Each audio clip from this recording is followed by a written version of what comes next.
जय हिंद friends, welcome back to my YouTube channel. तो फ्रेंड्स, आज के इस इंटरेस्टिंग वीडियो में मैं आप लोगों से बात करने वाला हूं कि जो आपकी फूड न्यूट्रिशन एंड हाइजीन की जो आपकी सब्जेक्ट चल रही थी, जिसका पेपर आपको जो आपकी यूनिवर्सिटी है, तो फ्रेंड जो आपकी डॉक्टर राम मनोहर लोहिया अवध यूनिवर्सिटी है, उसका जो स्कीम है वो आउट हो चुका है। तो वहाँ पे आप अगर वीडियो नहीं देखे होगे तो ऊपर आई बटन पे आपको लिंक मिल जाएगी, वहाँ से जाके आप वीडियो को देख सकते हो।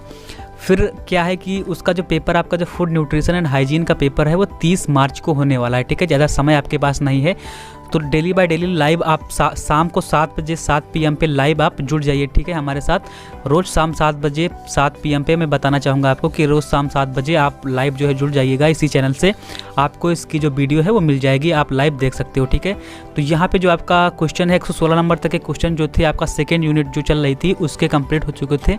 तो यहाँ पे 117 नंबर का जो क्वेश्चन है वो क्या कह रहा है फ्रेंड्स कि एक वयस्क मनुष्य को, यानी कि जो एक यंग एज का मनुष्य होता है या फिर व्यक्ति होता है, उसको अपने भोजन में प्रत्येक दिन औसतन कितना पोटेशियम लेना चाहिए। ठीक है, उसको कितना जो है पोटेशियम एक दिन में लेना चाहिए औसतन, तो 40 मिलीग्राम जो है उसको एक दिन में औसतन पोटेशियम जो है ग्रहण करना चाहिए। तो आपका ये डी जो है राइट आंसर हो जाएगा। फिर जो नेक्स्ट क्वेश्चन है, गाजर, स्ट्रॉबेरीज, केला तथा फूलगोभी निम्न में से किसके अच्छे स्रोत हैं। मतलब कि ये कहने का मतलब यहाँ पे ये है कि गाजर और स्ट्रॉबेरीज, केला और फूलगोभी को खाने से जो आपके ऑप्शंस दिए गए हैं उसमें क्या हमको सबसे ज़्यादा मिलता है, यानी कि विटामिन सी मिलेगा, फास्फोरस मिलेगा, पोटेशियम मिलेगा या कैल्शियम। तो आपको याद रखना है कि गाजर और स्ट्रॉबेरीज, केला और फूलगोभी खाने से हमको कैल्शियम की अधिकता हमारे बॉडी में हो जाएगी। ठीक है फ्रेंड्स, तो अब नेक्स्ट क्वेश्चन की तरफ बढ़ते हैं। आपका जो नेक्स्ट क्वेश्चन है वो आपकी स्क्रीन पे ये रहा। क्या कह रहा है कि सल्फर हमारे शरीर में किस पोषक तत्व के एक भाग के रूप में होता है। यानी कि जो सल्फर है वो हमारे शरीर में ऐसा कौन सा न्यूट्रिएंट्स या पोषक तत्व है जिसके भाग में वो मतलब किस भाग में जो है सल्फर जो है इकट्ठा रहता है। ठीक है, पानी में रहता है या फिर कार्बोहाइड्रेट में या प्रोटीन में या फिर वसा में।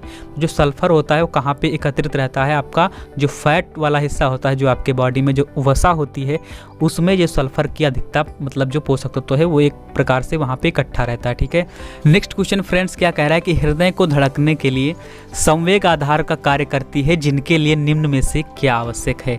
कहने का मतलब है कि हृदय को आपको जो हृदय होता है, जो हार्ट होता है, उसको भी धड़कने के लिए किसी न किसी चीज़ की आपकी बॉडी में आवश्यकता पड़ती है। तो वो कौन सी चीज़ है जिसके लिए आपका जो हृदय है वो जो धड़कता है। ठीक है, तो यहाँ पे जो आयरन होता है फ्रेंड्स वो इसके लिए मोस्ट इंपॉर्टेंट एक फैक्ट होता है, जिसके आयरन की अगर अधिकता होगी आपके शरीर में, मतलब आयरन की पर्याप्त मात्रा होगी, तो आपका हृदय जो है वो भी अच्छे से धड़केगा। ठीक है, उसको धड़कने के लिए मतलब किसी भी प्रकार की प्रॉब्लम नहीं होगी। तो यही चीज़ है कि आयरन जो है इसके लिए मोस्ट इंपॉर्टेंट एक ज़रूरी चीज़ होती है। तो यहाँ पे आपका सी ऑप्शन जो है राइट हो जाएगा। फिर जो नेक्स्ट क्वेश्चन है कि एक वयस्क मनुष्य को, यानी कि वयस्क का मतलब होता है कि यंग एज का जो आपका आदमी होता है या फिर मनुष्य या फिर व्यक्ति कह लीजिए आप, तो उसको मनुष्य को कितने मिलीग्राम क्लोराइड का सेवन जो है भोजन में प्रत्येक दिन करना चाहिए। आप यहाँ पे कह रहा है कि कितना जो एक वयस्क मनुष्य को क्लोराइड का सेवन दिन भर में कितना ग्राम करना चाहिए, तो 2000 ग्राम आपको याद रखना है कि क्लोराइड का सेवन मनुष्य को करना चाहिए। ठीक है, नेक्स्ट क्वेश्चन फ्रेंड्स क्या कह रहा है कि उस रसायन को क्या कहते हैं जो पानी में भी घुल जाए और आवेश अणु में परिवर्तित होकर आयंस का रूप ले ले। ठीक है, आवेश अणु यानी कि चार्ज जो आपका आवेश होता है, ठीक है, उसमें आप परिवर्तित होकर और आयंस का भी रूप ले ले तो वो पोटेशियम होता है। ठीक है, तो आपका ए ऑप्शन जो है राइट हो जाएगा। फिर नेक्स्ट क्वेश्चन है कि खाने वाले नमक में कौन सा खनिज लवण पाया जाता है। तो खाने वाले नमक में आपको पता होगा कि आयोडीन की मात्रा पाई जाती है। ठीक है, आयोडीन नामक लवण जो है पाया जाता है। फिर नेक्स्ट क्वेश्चन कि सल्फर नामक खनिज निम्न में से किसमें अधिक पाया जाता है। जो सल्फर आपका खनिज है वो जो आपके ऑप्शंस दिए गए हैं इनमें सबसे ज़्यादा किसमें पाया जाएगा, कार्बोहाइड्रेट में या फिर प्रोटीन में या फिर वसा में या फिर विटामिन ए में। तो ये जो है आपका सल्फर जो है विटामिन ए में सबसे अधिक मात्रा में उपलब्ध होता है। फिर जो नेक्स्ट क्वेश्चन है 125 नंबर का क्वेश्चन वो आपकी स्क्रीन पे ये रहा। क्या कह रहा है कि शरीर में अगर सोडियम की मात्रा पर्याप्त मात्रा से अधिक हो तो कौन सा रोग होने की संभावना बनी रहती है। कहने का आशय यह है कि अगर आपकी बॉडी में जो सोडियम है उसकी मात्रा, जैसे कि जो पर्याप्त मात्रा है, मान लीजिए 120 ग्राम अगर आपके शरीर को जो है सोडियम की मात्रा चाहिए और 120 से ज़्यादा हो जाए, अगर 125 हो जाए या फिर 127 हो जाए या फिर उससे और ज़्यादा हो जाए, तो आपके शरीर में ये इतनी होती नहीं है। ये मैंने एग्जाम्पल के तौर पे आपको बताया है कि इससे अगर ज़्यादा हो जाए, जितनी चाहिए उससे ज़्यादा अगर हो जाए, तो आपके शरीर में कौन सा रोग होने की संभावना होती है। तो आपके शरीर में क्या होगा कि हाई ब्लड प्रेशर या उच्च रक्तदाब हो जाने की आशंका होती है। ठीक है, उच्च रक्तदाब हो जाने की जो है आशंका बनी रहती है, ये चीज़ होता है। फिर जो नेक्स्ट क्वेश्चन है फ्रेंड्स, क्या होता है कि हमारे शरीर में तरल पदार्थ को बनाए रखने तथा इलेक्ट्रोलाइट के संतुलन को कौन बनाए रखता है?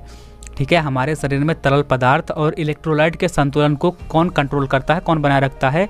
तो आयरन जो होता है वो इलेक्ट्रोलाइट और आपके शरीर में तरल पदार्थ को बनाए रखता है। ठीक है, आपका फिर नेक्स्ट क्वेश्चन है कि अगर अधिक नमक खाया जाए तो रक्त में किसका स्तर बढ़ जाता है?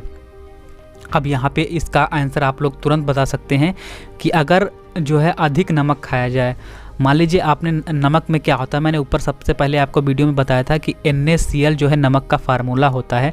तो अगर आपने नमक ज़्यादा खा लिया तो इसमें सोडियम भी आपके शरीर में ज़्यादा होगा, क्लोरीन भी ज़्यादा होगी। ठीक है, तो जो इसमें जो है आपका अगर अधिक नमक खाया जाए तो रक्त में किसका स्तर बढ़ जाता है? तो रक्त में आपके देखो सोडियम, जब नमक खाओगे तो सोडियम आपके शरीर में ज़्यादा जाएगा, तो सोडियम का स्तर जो है जाहिर सी बात है बढ़ जाएगा।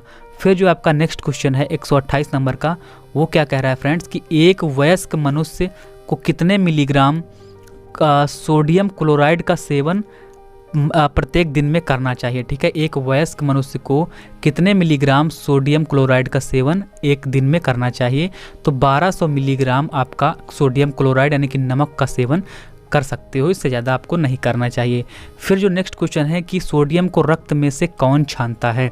यानी कि सोडियम को रक्त में से कौन छानता है तथा पर्याप्त मात्रा में ही सोडियम को शरीर तक भेजता है? इसका ये काम कौन करता है? आमाशय करती है। ठीक है, ये काम आपका आमाशय करती है, जो जिसे स्टमक कहते हैं आप। ठीक है, फिर जो नेक्स्ट क्वेश्चन है वो फ्रेंड्स क्या कह रहा है कि निम्न में से क्या गलत है? आपको यहाँ पे बताना है कि इसमें से कौन सा जो मिलान है वो गलत है।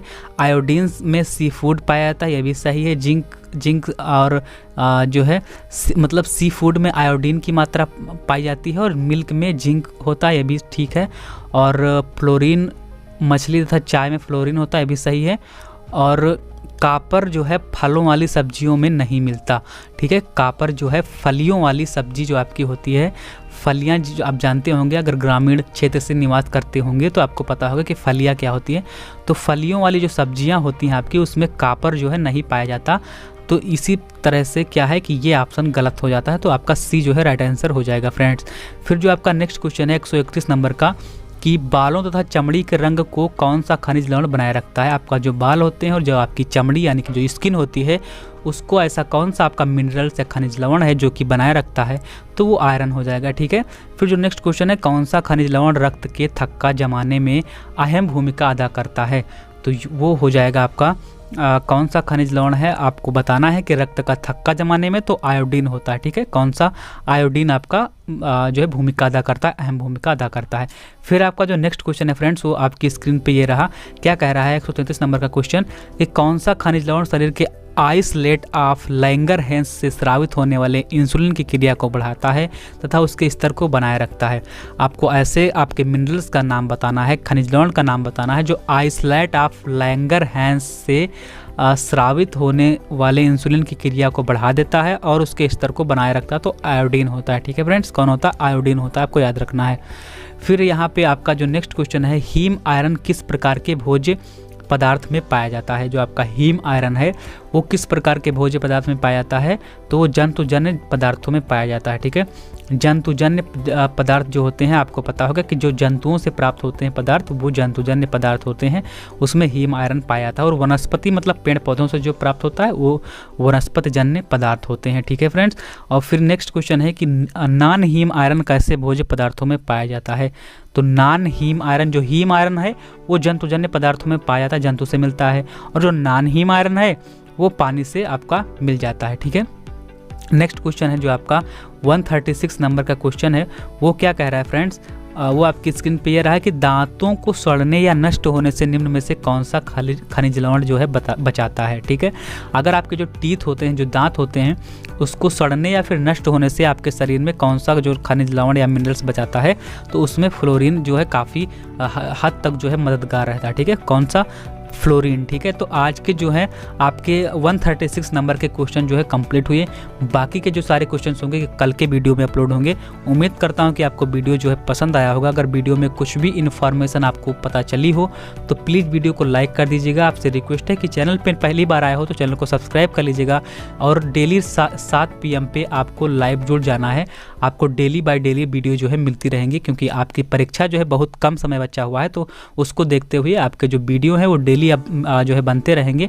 और चैनल पे पहली बार हो तो चैनल से जुड़ जाइएगा, जिससे कि आपको वीडियो पाने में कोई भी परेशानी ना हो। और अगर आप इसकी PDF चाहते हो जो कि जिसमें 1000 क्वेश्चंस लगभग सारे के सारे मोस्ट इंपॉर्टेंट क्वेश्चंस हैं, ठीक है, जो साइड में आप देख सकते हो, या इस तरह की आपकी PDF है। और वो इसका जो प्राइस है मात्र 35 रुपये रखा गया है, जो कि आप लोगों को ध्यान में रखते हुए रखा गया है कि आप कैसे भी मतलब किस तरह से पैसे की जो व्यवस्था करते हैं मुझको पता है। तो इससे जो है मात्र 35 में आपको कहीं भी यूट्यूब पे नहीं मिलेगी। ठीक है, ऐसी PDF।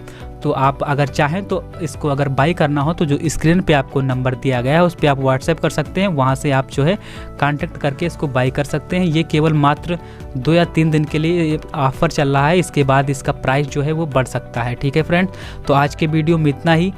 मिलते हैं नेक्स्ट वीडियो में, तब तक के लिए जय हिंद, जय भारत।